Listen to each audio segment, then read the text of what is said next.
2 रातें और 3 दिन, सुनने में कितना अच्छा लगता है ना?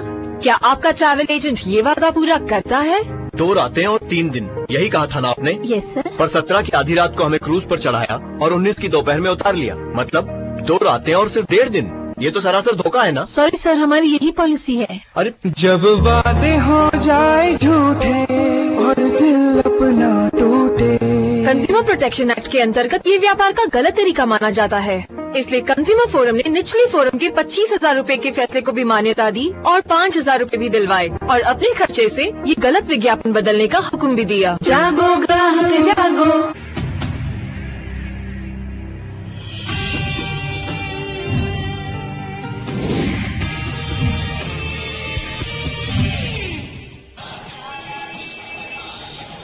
भारत के तीर्थ हमारी संस्कृति के आध्यात्मिक पक्ष का प्रत्यक्ष प्रारूप है, पर इन्हीं तीर्थ नगरियों में धर्म और भक्ति के अलावा बहुत कुछ छिपा रहता है, जिसे आध्यात्म और भाग्य की ओट लेकर हम अपने से दूर कर देते हैं।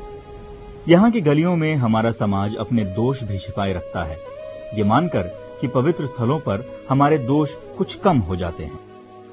वृंदावन किसी कागज के टुकड़े पर उकेरा नक्शा भर नहीं है। वृंदावन के मंदिर ही नहीं, यहाँ की गलियां और पेड़ पौधे तक भारतीय जनमानस में हजारों साल से रचे बसे हैं। कृष्ण की लीला नगरी माने जाने के कारण वृंदावन का उल्लेख गुप्तकालीन ग्रंथों में भी मिलता है। ये नगर कोई नयनाभिराम दृश्यों के लिए नहीं जाना जाता, ये श्री कृष्ण की लीला स्थली मानी गई है। यहाँ की गलियों में हमारे दूसरे तीर्थों की तरह ही दूर दराज के तीर्थ यात्रियों, भिखारियों और परोपकारियों की बेतरतीब भीड़ मौजूद होती है। लोगों के साथ बंदरों और गौओं का सहजीवन सभी तीर्थों की सामान्य विशेषता है। यहाँ का अर्थतंत्र मंदिरों और दर्शन करने आए तीर्थयात्रियों से ही चलता है। भिखारियों, फुटकर चीजें बेचने वालों के साथ विधवाओं का जीने का सहारा यहाँ के मंदिर बन गए हैं। अपनी जिंदगी की शाम को यहाँ की गलियों में भीख मांगकर काटने वाली महिलाओं की त्रासदी पर इस बार का विशेष। मेरे तो कोई है नहीं, अकेली हूँ। किराए के मकान में रहती हूँ। अब मैं सोचती हूँ कि ये संस्था खुलेगी, अगर इस संस्था में मुझे मिल जाएगा तो बहुत अच्छा हो। 600 रुपये महामारी कहाँ से लाऊं? 600 रुपये लगता है मेरा खाने पीने का भजन में मैं जा नहीं पाती हूँ।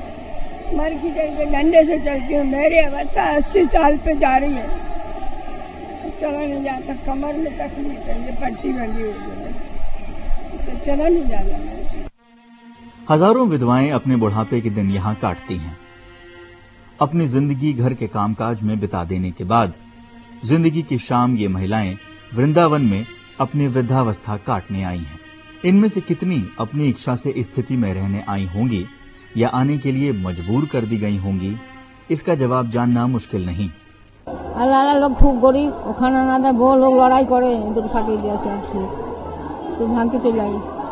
ये यहाँ संन्यास लेकर नहीं आई, बल्कि अपने ही परिवार पर बोझ मानकर ठुकराए जाने के बाद यहाँ के आसरे हैं। कमजोर हड्डियों के सहारे भिक्षा और आरती से मिले चिल्लड़ की बदौलत दिन काट रही हैं। यहाँ शरण लिए इन महिलाओं में अधिकतर का अपना घर परिवार है, लेकिन इस उम्र में जब परिवार के सहारे की जरूरत सबसे ज्यादा होती है तो अपनी संतानें ही कईयों को यहाँ छोड़ जाती हैं। मेरा तो पति छोड़ दिया हमें, तो 2 साल से मैं गुरु के पास यहाँ पे रहती हूँ। अभी उनके यहाँ भी मुझे कुछ परेशानी होती है। क्योंकि परेशानी क्या होती है? परेशानी होती है क्योंकि काम, मेरा मतलब काम ज्यादा करने पड़ती है और काम मैं करना चाहती हूँ, पर अलग तरीके से काम करना चाहता हूँ। गुरु के पास अच्छा नहीं लगता काम करना, मैं दूसरी जगह पे काम करना चाहता हूँ। कई का घर बार नहीं, परिवार में कोई बचा नहीं तो यहाँ आ गई। लेकिन जब शरीर शिथिल हो चुका हो तो सबसे बड़ा सवाल आर्थिक स्थिति का होता है। कमाई का कोई जरिया नहीं और जेब में पैसे नहीं तो पेट कैसे भरेगा। ऐसा है कि यहाँ पर जो महिलाएं विधवा हैं उनको खाने का सही पदार्थ नहीं मिल पाता है। वैसे सुबह में जाती है भजन करने के लिए और भजन करने के बाद उनको खाना मिलता है दिन में, और मिलता है 4 रुपया, इधर 5 रुपया हो गया।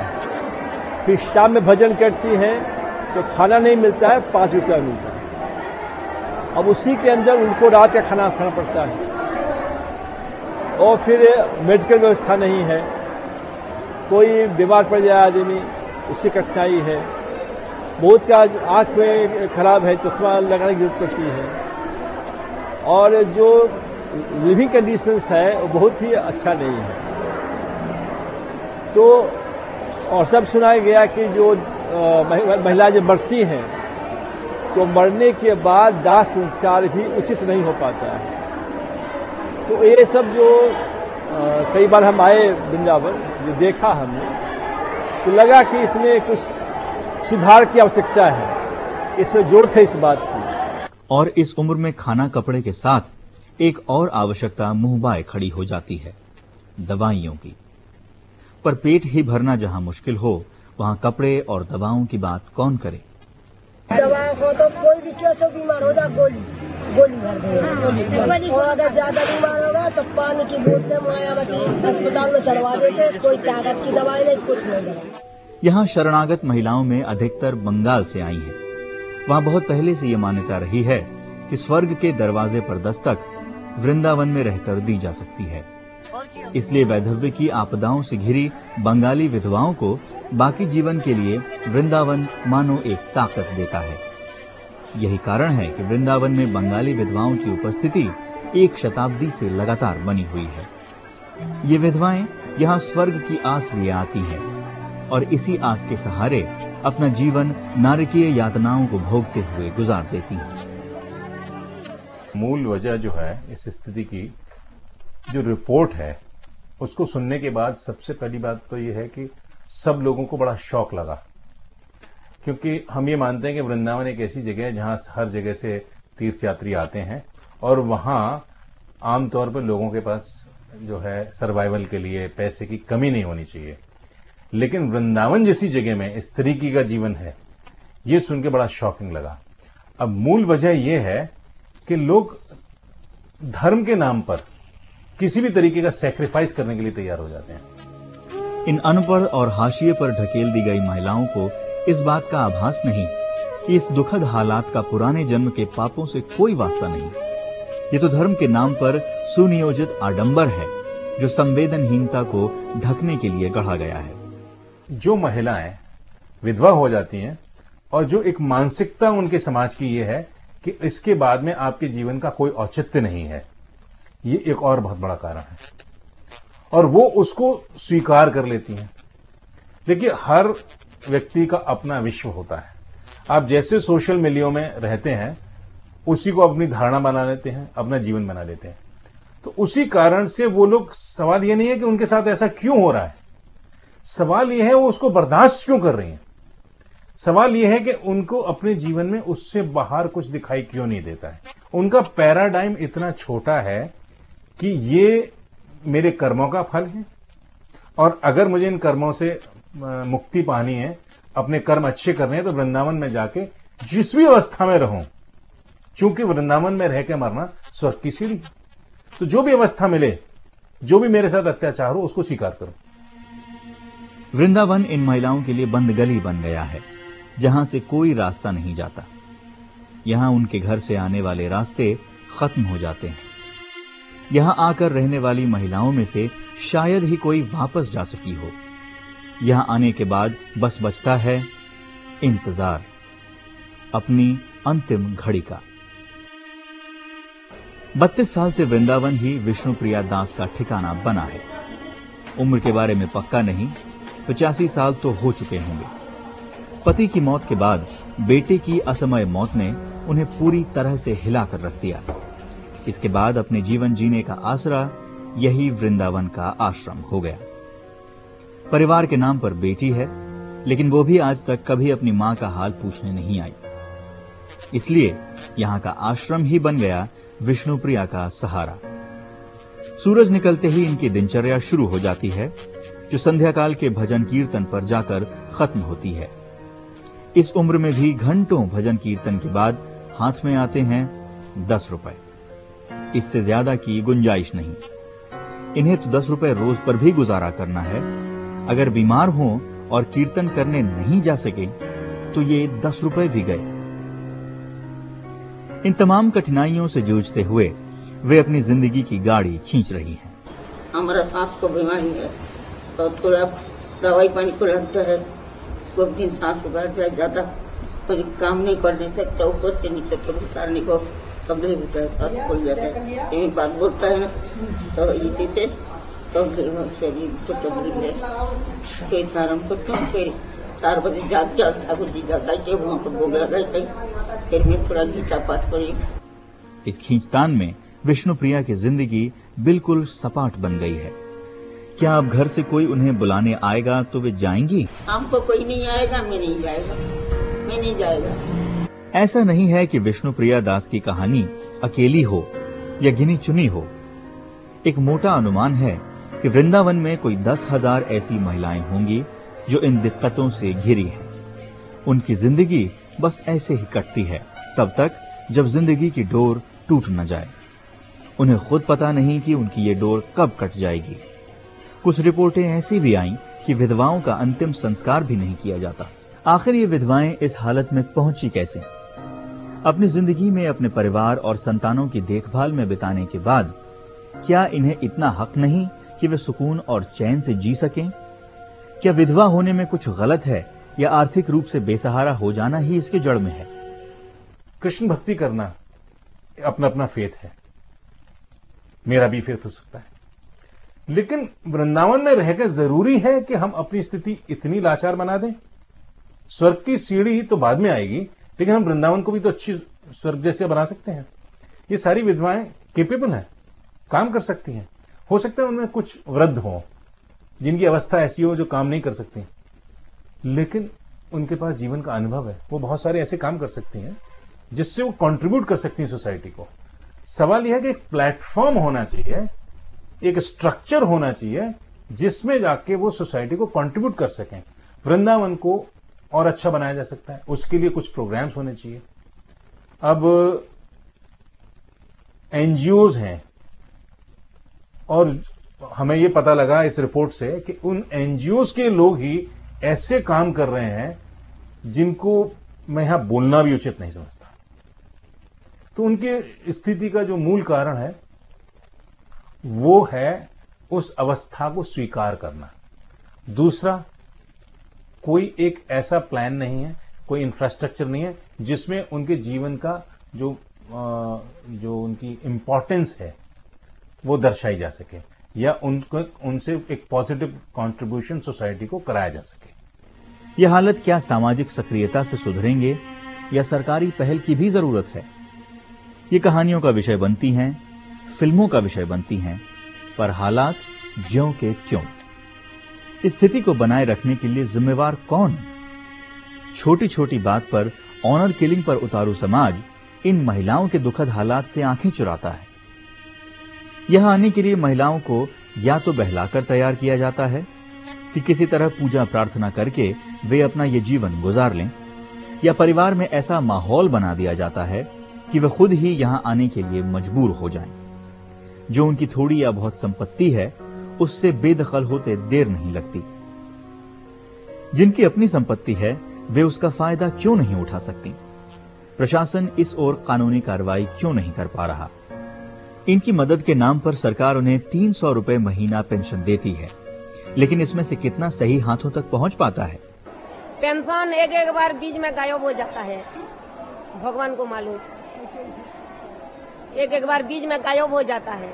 मेरी कई बार की पेंशन नहीं मिला, बीच में जगह छोड़ छोड़ के एंट्री कराते हैं, और मैं बोलती हूँ कि इसमें इतने जगह छोड़ के क्यों एंट्री कराई, तो धमकाते हैं।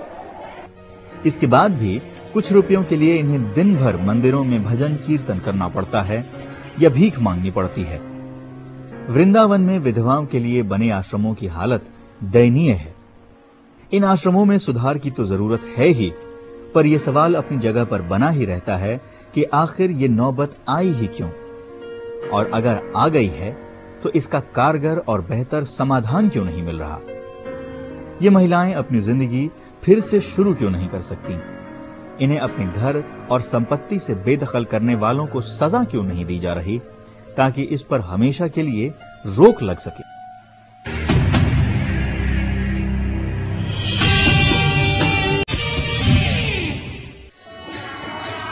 अपने घर से नाता टूटा, समाज कोई बचा ही नहीं।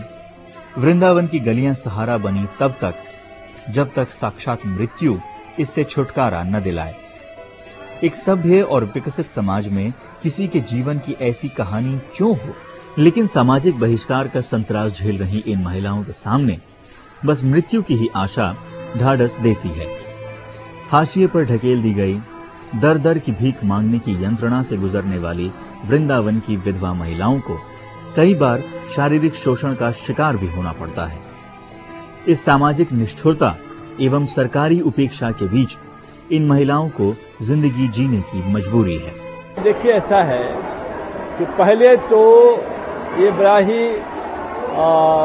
ऐसा काम है, जो पति किसी का मर जाए उसके बाद घर से बाहर निकाल दे, इतना दुखद स्थिति है, इसका वर्णन संभव नहीं। तो पहले तो उन लोगों को कहना चाहिए, उस समाज को कहना चाहिए कि जो हो गया सो हो गया, पर आगे से कम जो घर में अब जो बहन है, जो अपनी भाभी है, कोई है, अब उसका पति का डेथ हो गया, अब उसको घर से बाहर निकाल दिया। तो पहले तो आवश्यकता इस बात की है कि वो लोग स्वयं बाहर उनको भेजे ही नहीं। खैर, अब जो लोग आ गए यहाँ पर, तो लोग जो आते हैं यहाँ पर तो दान दक्षिणा देते हैं, वो दान दक्षिणा देकर चले जाते हैं।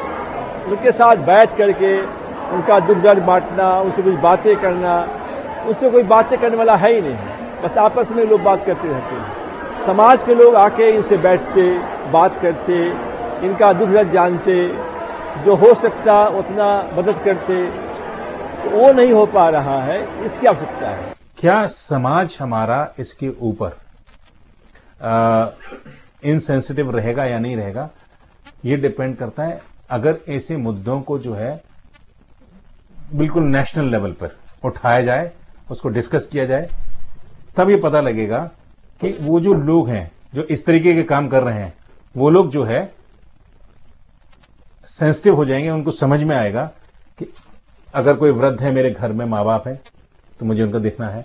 अगर घर के अंदर कोई महिला ऐसी है जो विधवा हो गई है, तो पहली चीज तो यह है कि विधवा विवाह जो है अब एक कोई मुद्दा नहीं रह गया है। समाज से अलग और सरकारी उपेक्षा के शिकार इन 10,000 महिलाओं के दुख की गाथा फिल्मों और कहानियों का रूप लेती रही है, लेकिन ऐसी कोई कलम नहीं बन पाई जो इन मृत्यु की आस में जीती महिलाओं को सम्मान से जीने की आस दे सके।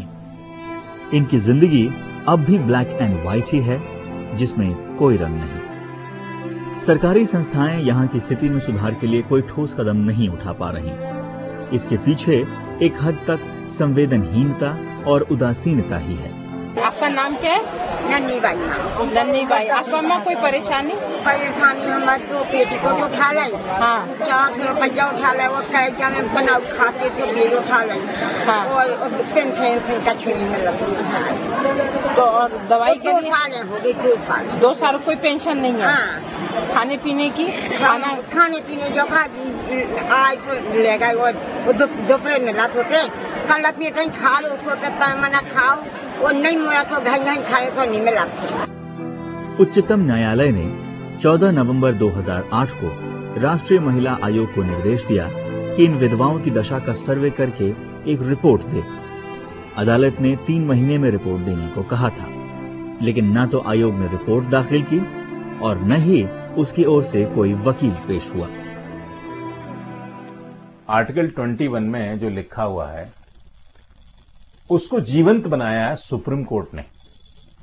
सुप्रीम कोर्ट ने उसकी परिभाषा को हमेशा जो है एक विस्तार रूप दिया है। जैसे आपने कहा कि right to life also means right to livelihood, right to live with dignity, यानी जीवन जीने का अधिकार तो है, लेकिन खाली जीना ही काफी नहीं है।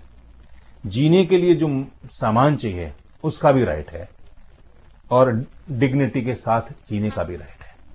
और जब भी सुप्रीम कोर्ट के सामने ऐसे मुद्दे आए हैं, सुप्रीम कोर्ट ने हमेशा जो है राइट टू लाइफ को जो है एक नई परिभाषा दी है। इस मुद्दे पे भी सुप्रीम कोर्ट ने डायरेक्शंस दिए हैं। ये मामला नेशनल कमीशन फॉर वुमेन के सामने इतने साल पड़ा रहा। Very strange. National commission of women को तो सबसे आगे आना चाहिए, बल्कि उनको ये चाहिए कि वो सरकार के पीछे पड़ के जो है ऐसे मुद्दों पे उनकी मदद करें। पता नहीं, हो सकता है नेशनल कमीशन ऑफ वुमेन के पास काम ज्यादा हो, बहुत ज्यादा काम हो, जिसकी वजह से वो ऐसे मुद्दों पे नहीं कर पा रहे, लेकिन ये मुद्दा अपने आप में बहुत इंपॉर्टेंट है। यहां तक कि कोर्ट के नोटिस का जवाब न तो उत्तर प्रदेश की सरकार और न ही केंद्र सरकार ने दिया। इस पर उच्चतम न्यायालय ने महिला आयोग को फटकार भी लगाई। झाड़ सुनकर यह रिपोर्ट उच्चतम न्यायालय में सौंपी गई। अगर सरकार इस समस्या की गंभीरता के प्रति संवेदनशील होती तो शायद उच्चतम न्यायालय को दोबारा रिपोर्ट जमा करने के लिए नहीं कहना पड़ता। डांट फटकार के बाद जो रिपोर्ट दाखिल की गई उसे लेकर भी काफी असमंजस की स्थिति बन गई है। एक नजर इस रिपोर्ट पर। पश्चिम बंगाल 911 विधवा, उत्तर प्रदेश 381, उड़ीसा 55, असम 22, मध्य प्रदेश 70, हरियाणा 10, अन्य राज्यों से 286। इन विधवाओं के कमाई का जरिया विधवा पेंशन 186, वृद्धावस्था पेंशन 93, भजन 798, भीख मांगना 205, अन्य स्रोत व पेंशन 600, जिनको पेंशन नहीं मिलती 497। इन विधवाओं के आश्रम में आने की वजहें परिवार वालों ने त्याग दिया 485, विधवा 56, जबरन घर से निकाल दिया 5, भजन व कीर्तन के कारण 767, अन्य कारणों से 495। इन महिलाओं की शैक्षणिक योग्यता शिक्षित 232, अशिक्षित बाकी सभी महिलाएं। देखिए, ऐसा है, माननीय उच्चतम न्यायालय ने लालसा से कहा कि आप पता करिए कि सुलभ इंटरनेशनल सोशल सर्विस ऑर्गेनाइजेशन क्या इन लोगों को खाना खिला सकता है। वो चिट्ठी मेरे पास आई। चिट्ठी देखने के बाद मुझे ऐसा लगा कि समाज में ऐसी स्थिति है तो इसमें आगे आना चाहिए। तो जो हम 2 रोटी खाते हैं उसको हम बांट के खा सकते हैं, सब लेके करेंगे क्या। तो ये हमको जब चिट्ठी मिली तो मैंने विचार किया इसमें, और मैंने सोचा कि इसको मुझे करना चाहिए। ये ईश्वर का लगता है एक वरदान है, क्योंकि हम तो ईश्वर विश्वास करते हैं। तो लगता है कोई डिवाइन फोर्स का है। मैं तो काम करता हूँ दूसरे क्षेत्र में, इस क्षेत्र में आने का सोचा भी नहीं था मैं, लेकिन लगता है कि ईश्वर की कृपा हुई जिसके इस केस के माध्यम से मुझे मौका मिला। तो मैं समझता हूँ कि बहुत बड़ी बात है हमारे लिए, और हम सोचते हैं कि जब पत्र मिला मुझे तो मुझे समझ में बात आई कि मुझे अवश्य करना चाहिए। थोड़ी दिमाग बात नहीं आई कि हम क्यों करें, कहाँ करें, ये काम हम करते ही नहीं है, ऐसे मेरे दिमाग में बात आई ही नहीं। यहाँ की जो हालत है वो वृंदावन की बदहाली के साथ साथ पूरे देश में वृद्ध लोगों के साथ किए जा रहे दुर्व्यवहार की ओर भी इशारा करता है। ये एक सामाजिक समस्या है और समाज में नैतिक पतन का मामला है। जब तक हम लोगों की मानसिकता को ठीक नहीं कर देते तब तक अपनी जिम्मेदारियों से मुंह मोड़ने के लिए धार्मिक रिवाजों के चलन का सहारा लिया जाता रहेगा। कुछ एक अदालती आदेशों के बाद थोड़ी हलचल होती है, पर फिर कहानी वहीं से शुरू हो जाती है। एक सामाजिक तौर से भी एक जागरण चलना चाहिए, जिसमें एक नुक्कड़ नाटक, छोटा लघु नाटिका, ये सब साहित्य प्रकाशित करके घर घर में इस बात का प्रचार होना चाहिए कि आप कठोर मत होइए उन लोगों के लिए जो संयोगवश उसका पति का देहांत हो, उसमें उसका कोई हाथ नहीं है। तो उनको प्रेम चाहिए, स्नेह चाहिए, ज्यादा जिनको पति है उससे भी आते हैं। तो दोनों तरफ काम करना चाहिए। सरकार को कोई व्यवस्था करनी चाहिए कानून बनाकर, और समाज को भी तैयार करना चाहिए कि ऐसी घटना न घटे। ये समस्या जस की तस बनी रहेगी।